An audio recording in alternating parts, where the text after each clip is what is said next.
NFL player Stephen Smith Sr. has been sued for alienation of affection. The former Carolina Panthers, Baltimore Ravens wide receiver is facing these allegations, but what do they really mean? A lot of people have been making speculations about the charges. They're not criminal charges, it's a civil suit. Alienation of affection basically is simply put, it means one spouse, be it a husband or a wife, could assert under the laws of 6 states in the United States, North Carolina being one of them, that you are responsible for their wife and or husband no longer having sexual relations with them. You have alienated them from that affection, the physical affection, mental, emotional, and psychological affections that they are ultimately entitled to through the duty of being husband and or wife. But one of the defenses to alienation of affection is this: what was the nature of the marriage at the time that either spouse chose to commit and or submit to the arms of another, if you will? And in order for them to meet the definition of a willfully or maliciously or wantonly seduced a spouse into a relationship, you have to prove each of those elements. Alienation of affection is not simply a relationship of boy meets girl, if you will. It could also mean a parent that creates a problem that causes an alienation, a division, a separation of affection and a spouse. It could even mean an employer involvement in doing that. The mother-in-law syndrome is what most people call it, where a mother-in-law is in the ear of her son 24/7, 365, or daughter, if you will.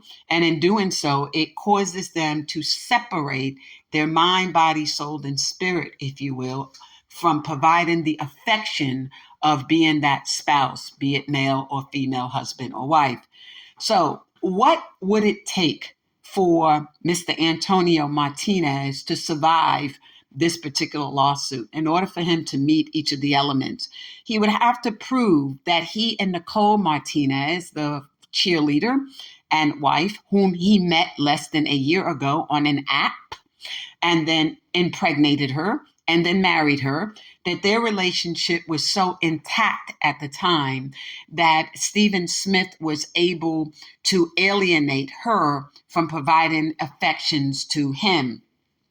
What would meet the definition of the allegations of willfully seduced? What type of seduction, if at all, was needed for him to be able to separate him or her, from Antonio Martinez? So let's first look at Nicole Martinez. Let's look at the relationship between Nicole Martinez and Antonio.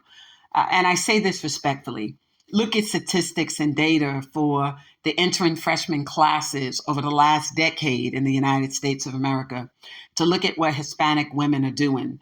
In the 1970s, there was 1 million people who identified as Hispanics in the United States. Today, there is almost 42 million.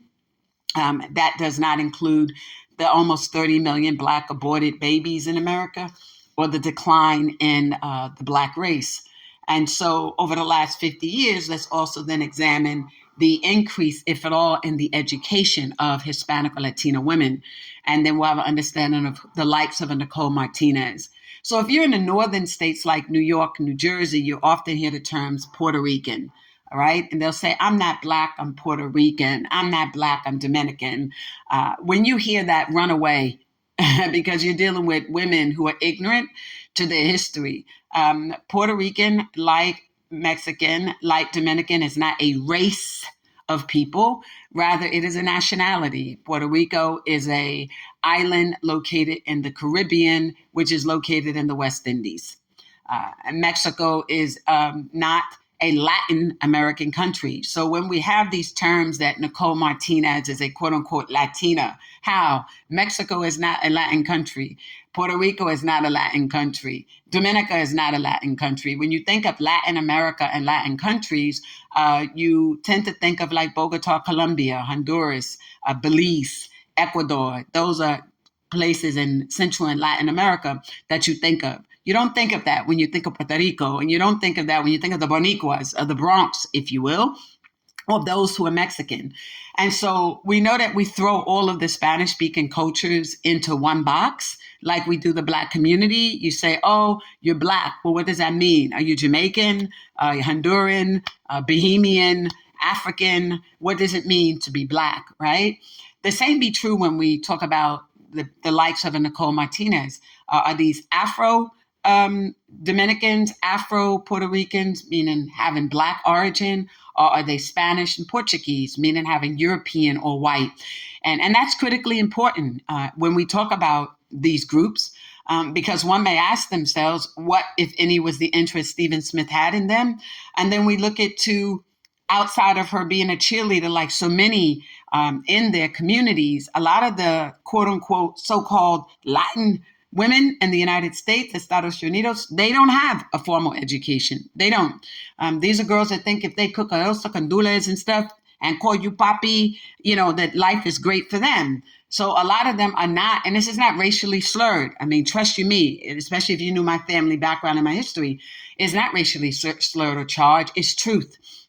A lot of them do not have the formal education that most African Americans and white American women have. They do not. You would think that after almost 40, 50 years in the United States, the diversity of the Hispaniola, Hispanic, Latin communities would be embracing the education of their women.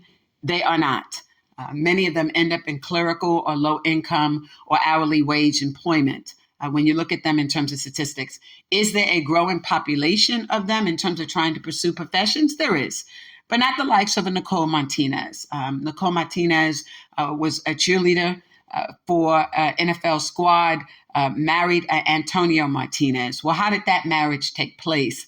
So considering who and what she is, right? So this is ideally, notwithstanding cheerleading, for the most part, an unemployed, uneducated woman who found herself in the quote unquote arms of an NFL player, having just met him like in a matter of days. So that tells you a lot about her background. But before that, she had the opportunity of meeting Antonio.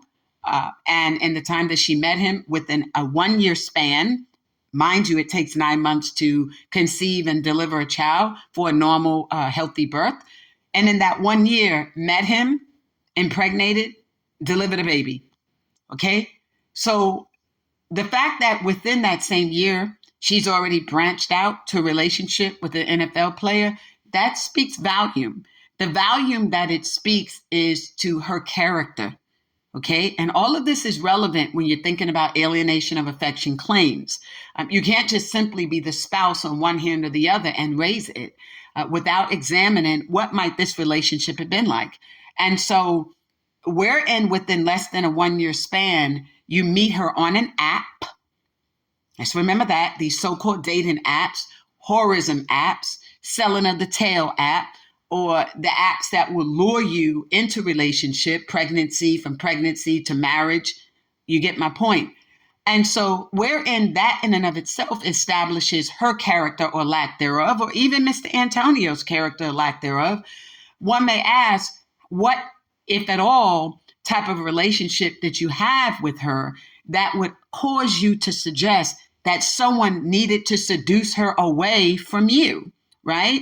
If the relationship was built on love, if the relationship's built on trust, if the relationship is built on respect, and I'm not dealing with time frame because it's not always predicated upon quantity. Sometimes it's just about quality. I am 100% with that you might meet somebody and that this is Mr. or Mrs. Right, and you get it.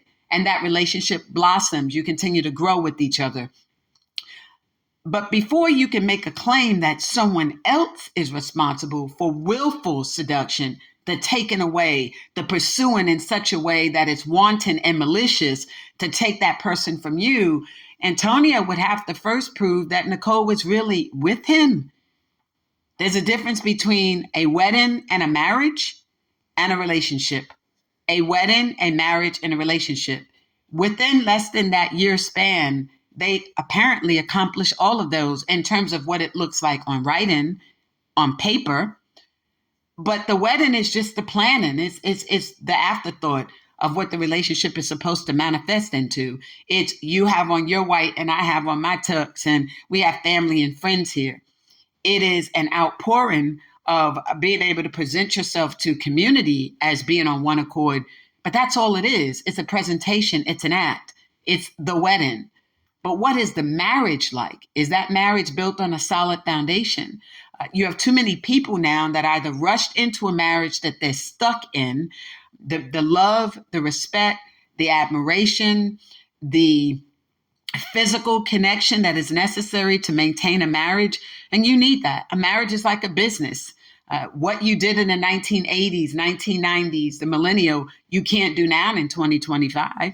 It's like a business plan. You have to change with the times, right? That's a lot of us. A lot of people that entered into marriages, when you entered into a marriage where oral sex may have been top on the agenda, it's like, oh, we don't do that. Well, all of a sudden now you grow with time, oral sex becomes a topic of discussion, something that your mate wants. And then now you have people who are introduced to anal.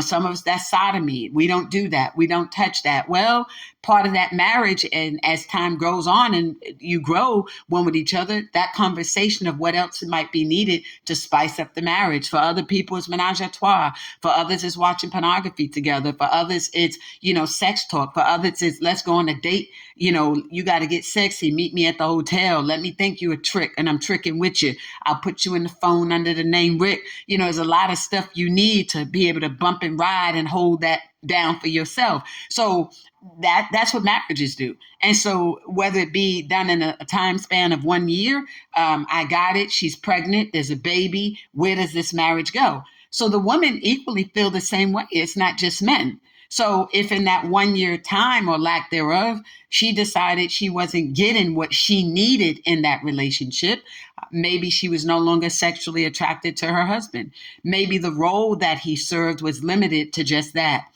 In biblical ancient times, the house of King David looked like this: a primary wife, a secondary wife, a mistress, a concubine, and a house of Hirims. And Orthodox Greek, they believe the mistress comes first, then the concubine, and then the wife.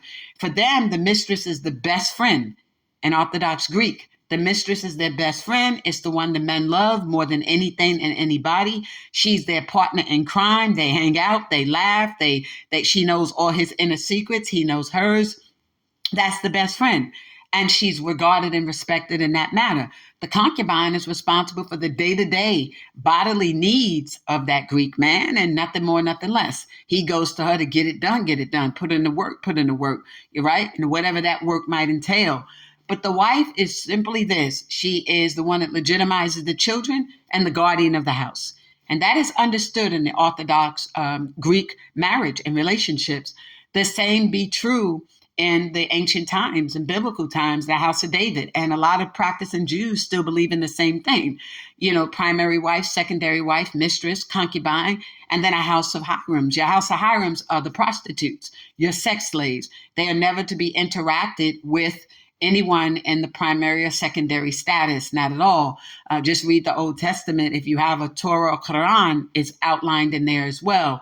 And so in those type of relationships, you're looking for certain things. To bring it closer to home, King David had Bathsheba.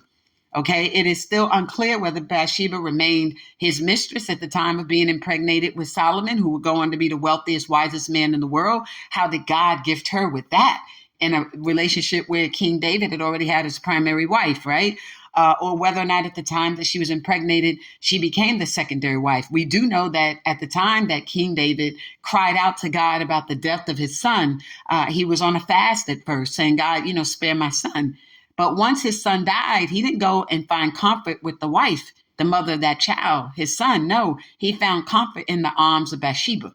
And through that, they conceived King Solomon. Why is that important? It's important because when you even look at relationships like this, Nicole Martinez, under alienation of affection, could the likes of a King David wife have made the same argument? Where's the willful seduction? Where's the malicious and the wanton intent? The bottom line is you find your comfort where the comfort is at that particular time. And that's it.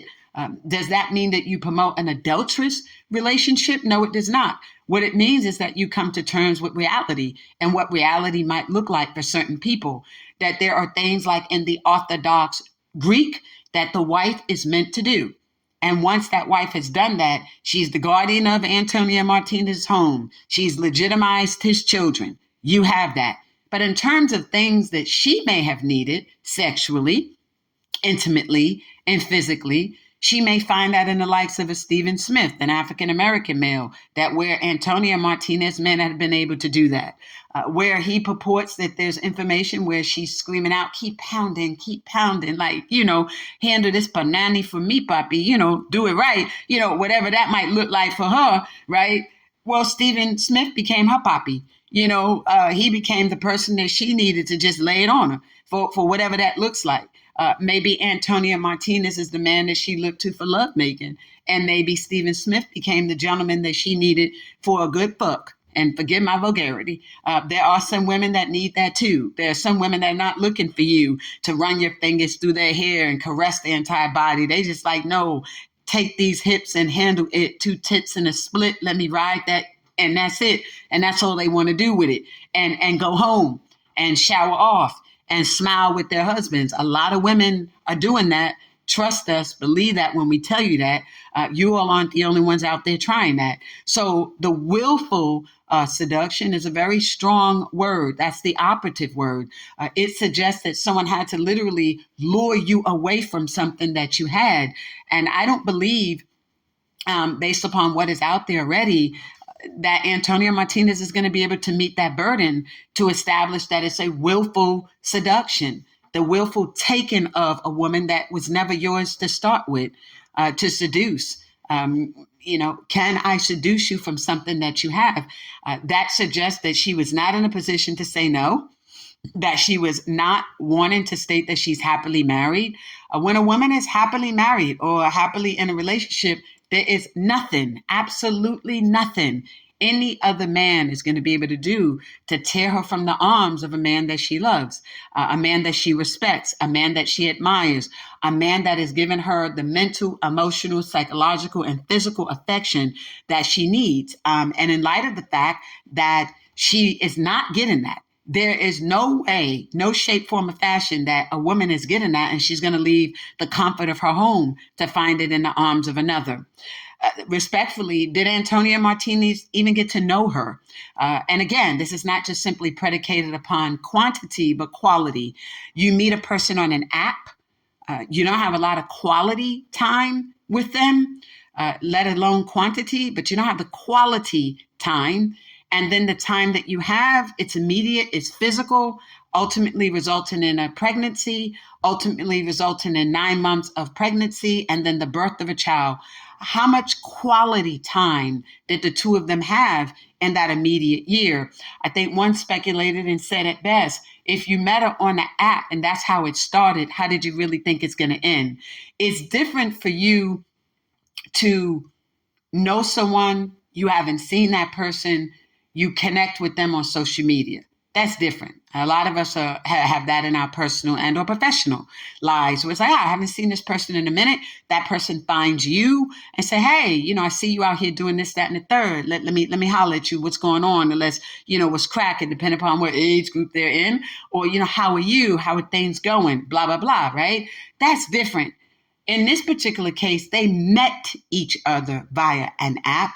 You don't know that person. It's the same comment I made regarding Scotty Barnes, the NBA player for Toronto Raptors. Like, you met this little Alyssa Holmes. You met a trick on an app. She gets pregnant, so you don't really know her. That takes some time. And if the first time you took a crack at it, you end up busting wide open, that plan B don't work, you now got to go back and you got to find another plan of action. And that's, she going to have this baby. You're going to have to pay. You're going to have to put some money out. It's going to adversely impact your career. And so when you have that and you have the situations with the Anthony Edwards and, even the Paul George types, y'all don't know these women. You enter in strip clubs and you're getting busted wide open whores like Paul George now has as a wife, right? Who marries a whore, a prostitute, Paul George? And you wonder why he's the head case for mental health. He's a face card of mental health for the NBA. Take those words as men heal. I mean, that's what we have. Ron Ball, The Allen Iverson Way, the book and the documentary coming soon. But it's real talk. So when you take an NFL player like a Stephen Smith, you then ask him, what is wrong with you pursuing and or entering into a relationship with a woman that's married? Or did he even know that this woman was married? Or did he think this was a play it safe relationship? What is a play it safe relationship? If you're not looking to get married and you're not looking for no children, maybe a married woman or Mrs. Jones is the way to go. Uh, that may just very well be it, because you're figuring she not trying to get married, she already married. She not trying to have children, she already got a family. So this is my play it safe relationship. I get to step out, I get to love on her a little bit, we get to spend some time with each other. Then she gonna go home and I'm gonna go home. And you ain't gotta worry about nobody coming back talking about they pregnant. There's no children, there's no child support, there's no headaches. They not blowing up your phone, they not texting you like they crazy. Men sometimes see it through the same lens as women. For a lot of women that enter into relationships with married men. For a lot of us as women, that this is perfect. I'm not trying to marry you, don't want children from you, a good friend, a companionship, even maybe a lifetime partner. You could keep your wife for the rest of your life. We ain't trying to be the wife. We just trying to have some fun right now and enjoy this companionship, this friendship, travel with you, you enjoy me. And that's it. And we don't have to count to 3. It's just you and me. And it'll never be 3. And so when you have that alignment and that understanding, it works. It works for both men and for women. So when you have that set up, you don't necessarily enter into the willful seduction, the wanton, malicious.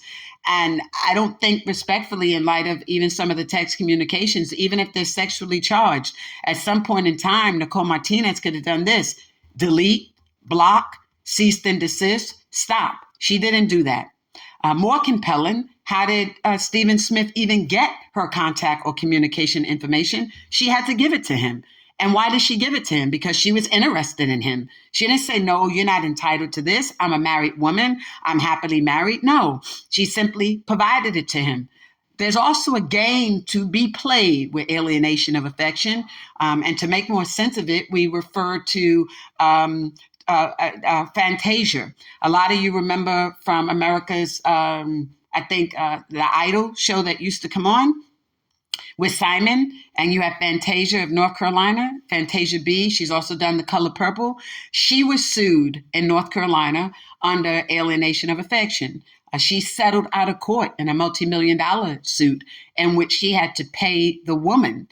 In that particular incident, Fantasia got pregnant by this married man who initially she did not know that he was married. Upon learning that he was married, she maintained the relationship. She was now impregnated by him. And you know how the end of that story went. Once his wife sued, the wife won a settlement. Once she won the out-of-court settlement, because it was headed to trial, the evidence was clear and convincing. At least that's what they thought. Her lawyer should have pursued it at every level as opposed to letting her settle. But nevertheless, because that child was born, he went back to the wife. So he gets to enjoy this multi-million-dollar settlement with his wife. But now he's the father of Fantasia's child. So he almost got the best of both worlds. So you also have to find out, when you're running into these scenarios with these married men and or women, because the lawsuit can work either way, is whether or not there is a setup and an effort to be able to set you up financially. So you pursue him, and then when you pursue him and he pursues you, then I get to sue him and say he took you from me. So then guess what happens? The Antonio and the Nicole types, respectfully, possibly, they get to reunite, having taken money from Stephen Smith. So I would hope that Stephen Smith Jr., Sr. fights this case to the very end, presenting the case to a jury, or force their hand through discovery in a way to gather as much information necessary so that he, in fact, will be found not civilly liable. I also think that with only 6 states in the United States who have this law, alienation of affection, on the book, some people refer to as a quote unquote home wrecker, that it might become a push to abolish and repeal those laws off the book. Because here's the other thing. How does the spouse get to allege that you took their husband or wife away from them? My thought process would be if the marriage is not working, then Nicole files for divorce or Antonio simply filed for divorce. But you don't go out your way to put your spouse on blast with this other person and make the assumption that they somehow took that which never belonged to you in the first place away from you. So we want to be careful when we do that and when we allow for litigation like alienation of affection to come about. I developed this a little more deeper in the documentary Ron Ball, The Allen Iverson Way, and the book, because Allen Iverson has a homestead in North Carolina. And there, once upon a time, Tawana had whispered, this alienation of affection powers that she had that was not available to her in Virginia or in Georgia or in Pennsylvania. And so whether those accusations have been proven to be accurate or inaccurate, the bottom line is when you have someone like AI that's 1 minute saying, my girl gave me a second chance. Well, did you remarry? No. Did you remarry? Yes. Did you remarry? No. Did you file that you remarried? Yes or no. And then you have people out there that don't know your marital status, and they're thinking you are single, unwed, happily divorced, but you still get to play and lay with the ex-wife. That's different than you being legally remarried and this person being the wife and you claiming that the others are just quote unquote homegirls. And so when those conversations develop and come up, people need to have some clarity because lawsuits like alienation of affection are out there. So what might happen if a person is sued in that regard? Do you do it with the intent of trying to get money? And would that then allow somebody to have access to a trust account that they may not have otherwise had access to? Hello. So, when we think about Stephen Smith Sr. and the claim of alienation of affection, it becomes apparent. Nicole Martinez was not willfully seduced. She was not wantonly or maliciously seduced. A simple text message here or there is not enough to meet the definition of a seduction. And to generally, wherein somebody could take you, from someone else, they were never yours to be kept in the first place. And so we're wishing Mr. Antonio Martinez well, and the same be true for Nicole. But if I'm in his shoes or hers, I definitely wouldn't have wanted anything like that to go public. I don't know if he's doing it in a way to be embarrassing and dismissive of his quote unquote wife, Nicole Martinez, or if he's doing it in a way to try to reconcile the relationship with her. But even asking for $100,000 for the fact that someone had sex with your wife, that would be of interest to me, that you're holding Stephen Smith accountable and responsible and not your wife. As women, we do have the ability and the power and the willpower too to simply say no, we're not interested. And we don't wish to pursue a relationship outside of our marriage. We don't want to commit adultery with you. At what point in time, if at all, did Stephen Smith know or have reason to know that Nicole Martinez was married? And if, in fact, he never knew, then there's no willful seduction on that part. But if he knew and she said the relationship is going bad, that's the tagline even that men use and women use. The relationship, I'm married, but, relationship not doing well. And sometimes it's not. And for some men and some women alike, they find themselves in the arms of someone else, even when they're married. And sometimes it's not done selfishly. Sometimes it's done with the mindset of saying, what I got over here is not working, but I'm not trying to leave this. And I don't know what else is on this side. And so they have what we call placeholders. Like, I have the wife over here, but I'm going to cuff you and, or placehold you long enough to see what this is like. And if this is what I think it need to be for me, then I could separate myself from the wife or the husband, depending upon who's doing what. And so once you have that, people can make the necessary moves they need to make. In the meantime and in between time, most people are not going to divorce, male or female, their husband and or wife, not understanding what's on the other side. And this is particularly true for people who've been married a long time. Look at the Currys. Dale and Sonia Curry, the parents of a former NBA legend himself, but the parents of NBA champ Stephon Curry and Seth Curry, they were married 33 years. People were like, Sonia's crazy for trying to divorce him. Was she? Sonia thing is fearlessly loved. Like, she wanted to make sure she can at least find that in her life at this stage of her life. That may work for her. But immediately Dale married. And that is what most men do who've been in relationships that long. They get spoiled, they get used to it. So we're in, this is not working over here. You may have had that one on cuff, on hold, place holding. This didn't work out with Sonia and I. Now you bring that person in and you go on, quote unquote, to supposedly live happily ever after. That works for some people. For others, it's, they're not going to do that. For others, it's they're going to get a divorce and stay divorced, and they have life partners after that, or life companions. And so, depending upon what it is that person want to need, that's what happens. So we are hoping for the best for Stephen Smith, particularly if he did not know that Nicole Martinez was not married. If it is, it's a major L for him. She's not a baddie. She's not nothing he could keep long term. She's somebody else's waste and product. So, good luck with that. Thank you for joining me on this episode of Field to Rim. This is Lisa Hampton. Love is selflessly authentic, having all money, power, and talent opportunities now. And we out.